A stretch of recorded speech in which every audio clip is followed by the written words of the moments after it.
Well, hello and good morning, everyone. Tuesday morning, right?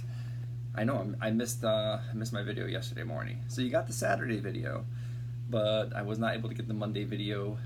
Spending time with my daughter, who was up bright and early. She's definitely a morning person, so it's a good thing. Don't get me wrong. I love spending time with her, so I apologize for being late on the video.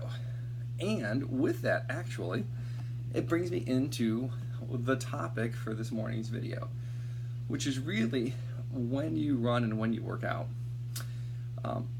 There's two ways you can train, right? You can basically run for a time, or for a distance. Now I know most people do distance running, right? I'm going to go for a 3-mile run, or a 5-mile run, or a 7-mile run, or a 10-mile run, etc., etc. Same thing on the bike. I'm going to go for a 50-mile ride, or a 40-mile ride, or a 30-mile ride, which is great. You know, it's a unit you can handle, you can measure. One of the things that I like to do, actually, though, is I like to run for time. So particularly now that I'm a father, I have a busy schedule, and I have to get my runs in addition to my wife, her workout schedule, the needs of our daughter, the needs of our dog. He has needs as well. It's a lot easier for me to block out sections of time to say, for example, this morning I had 20 minutes, so I had a 20-minute run. So I wasn't going to try to squeeze, say, 2 miles in or 3 miles in. I'm just going to do 20 minutes. I don't track it. I just know that I have 20 minutes. Now, this is a strategy that I've often used in training ultra athletes. So people who are running ultra marathons and beyond, I like to have them run for time. And the reason behind it is it's a lot easier mentally to plan hydration and nutrition for time as opposed to miles. So if we're doing, say, basically like a 25-mile run, I may say, instead of doing a 25-mile run, I want you to do a 4.5-hour workout. Then you plan your nutrition based on that 4.5 hours, saying, okay, well, I basically need to eat or drink, let's say, every 30 minutes for 4.5 hours, which means I need 9 intervals.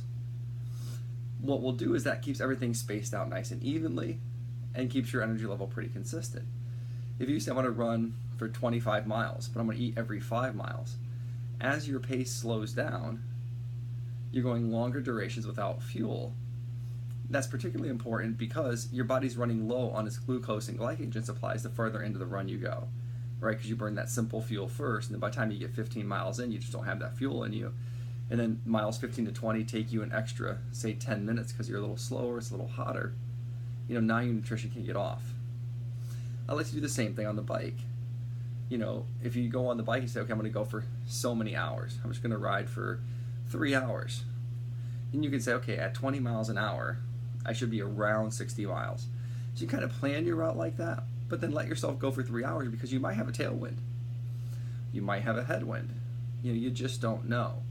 So that's one of the reasons that I like hours over distance. It also eliminates the excuse of I don't have time for that. It's one of the things that I hear a lot is people say, oh, I was supposed to run 10 miles, but I don't have time for it. I didn't have time, I ran out of time. When you start thinking and say, okay, well, if I average 10-minute miles and I've got a 10-mile run, that's 100 minutes, so I need to block out an hour and 40 minutes, sorry. It makes it a little easier to plan that into our life because that abstract nature of 10 miles sometimes can seem a lot longer. So you can say, oh man, I'm really tired, I just can't do 10 miles. But you can say, okay, I have an hour and 40 minutes, it's 7 a.m., I'm home before 9 if I do an hour and 40 minutes. And then 10 miles will just get done if you know about where your average pace are. And most of us have a general idea where our average pace is, plus or minus maybe a minute. And if you're faster, that's great, you get additional training. And if you're slower, you're still getting in enough training. That 1 minute is not going to make a huge deal over time. What's important mentally, though, is if you say you're going to run for 20 minutes or an hour or 4 hours, that you actually complete that entire distance or that entire time frame. And the same with biking. So those are just strategies that I like to use. I like to use it for my ultra runners, longer people, because it's easier to plan nutrition. And it's easier to fit it in when you get a busy schedule to say, hey, this is a defined time. This is what I'm going to do. So if you haven't tried it, try it out. And the beautiful thing is, if you do that, by the way, Try not to track that GPS. Just use a regular watch. You know, if you're doing an hour run, when you get started, just set an alarm or set a timer for 30 minutes, or just turn your stopwatch on and don't track it. And just run. Man, there's freedom in that. It is a beautiful thing to finish and just to kind of sometimes just to kind of guess and think, man, I felt really good. Maybe I ran a little more. Or man, I didn't get that far. But that's okay because you got the time in. Anyhow, I'm Coach Matt with Leapfrog. Thank you for watching. As always, please like, share, and subscribe. That helps keep the channel going. So I appreciate all your support, and I look forward to talking to you soon. Bye now.